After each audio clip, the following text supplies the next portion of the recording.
तो इस विश्लेषण में हमारा रोड मैप कुछ ऐसा दिखेगा। सबसे पहले इबोला वायरस आखिर है क्या, फिर इसके फैलने का तरीका, इसके लक्षण और इंक्यूबेशन पीरियड। उसके बाद हम इसके डायग्नोसिस और इलाज पर बात करेंगे और आखिर में इससे बचाव और निष्कर्ष देखेंगे। आइए बढ़ते हैं पहले हिस्से की तरफ। इबोला वायरस आखिर है क्या? इस खतरे की पूरी तस्वीर समझने के लिए सबसे पहले इसकी बायोलॉजिकल बनावट को जानना बहुत जरूरी है। देखिए, सबसे अहम बात यह है कि ये फिलोविरिडे परिवार का एक आरएनए वायरस है। इसका आकार ना बिल्कुल एक लंबे धागे या थ्रेड जैसा होता है, और ये कोई मामूली वायरस नहीं है। जब ये किसी के शरीर में एंटर करता है तो ये बहुत तेजी से अलग अलग अंगों को एक साथ अपना शिकार बनाता है।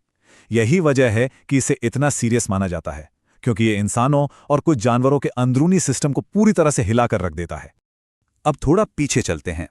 ये बीमारी पहली बार सामने आई थी साल 1976 यानी 1976 में। इसकी खोज democratic Republic of the Congo में इबोला नदी के पास हुई थी। और हाँ, बिल्कुल सही अंदाजा है, इसी नदी के नाम पर इस खतरनाक वायरस का नाम इबोला पड़ा।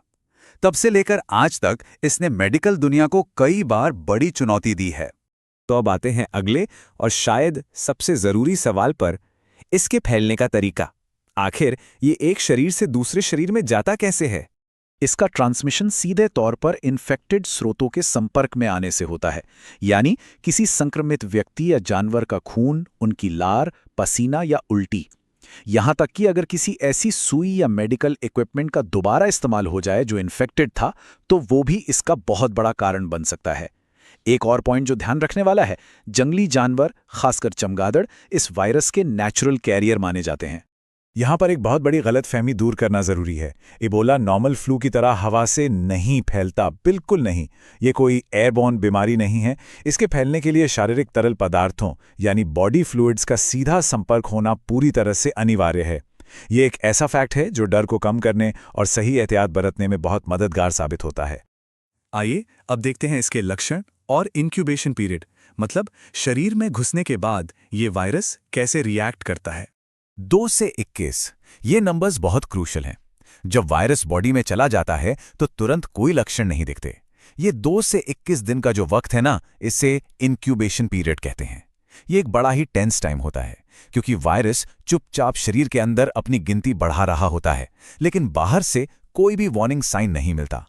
पर जैसे ही ये इंक्यूबेशन पीरियड खत्म होता है, वायरस काफी आक्रामक हो जाता है। शुरुआत होती है तेज बुखार और बहुत ज्यादा कमजोरी से। फिर जल्दी ही सिर दर्द, गले में खराश और पेट से जुड़ी समस्याएं शुरू हो जाती हैं, जैसे उल्टी और दस्त। लेकिन सबसे डेंजर स्टेज तब आती है जब गंभीर मामलों में शरीर के अंदर और बाहर ब्लीडिंग यानी खून बहना शुरू हो जाता है। ये इस वायरस का सबसे खतरनाक रूप है। इन डरावने लक्षणों के बाद अब हम डायग्नोसिस और इलाज पर आते हैं। आखिर मॉडर्न मेडिकल साइंस इस चुनौती का सामना कैसे करता है? सच बताऊं तो इबोला का कोई एक जादुई इलाज नहीं है, लेकिन एक बहुत ही सिस्टमैटिक क्लिनिकल अप्रोच जरूर मौजूद है। डायग्नोस्टिक टेस्ट की बात करें तो आरटी-पीसीआर और एलिसा जैसे ब्लड टेस्ट्स का इस्तेमाल होता है, जो काफ़ी एक्यूरेट रिजल्ट देते हैं। इलाज के लिए सबसे पहले मरीजों को आईवी फ्लूइड्स और ऑक्सीजन दी जाती है, ताकि शरीर में पानी और ऑक्सीजन की कमी ना हो। इसके अलावा इंटेंसिव केयर और कुछ स्पेशली अप्रूव्ड एंटीबॉडीज का इस्तेमाल करके लक्षणों को कंट्रोल किया जाता है। ये पूरा सिस्टम एक मजबूत डिफेंस लाइन बनाता है।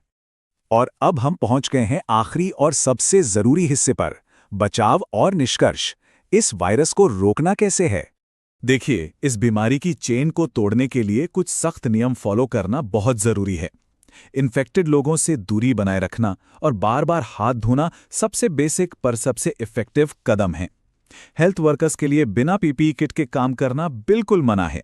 सुरक्षित अस्पताल का वातावरण और इन्फेक्टेड बॉडी फ्लूइड से पूरी तरह बचना, यही वो चीजें हैं जो इस वायरस को फैलने से रोक सकती हैं।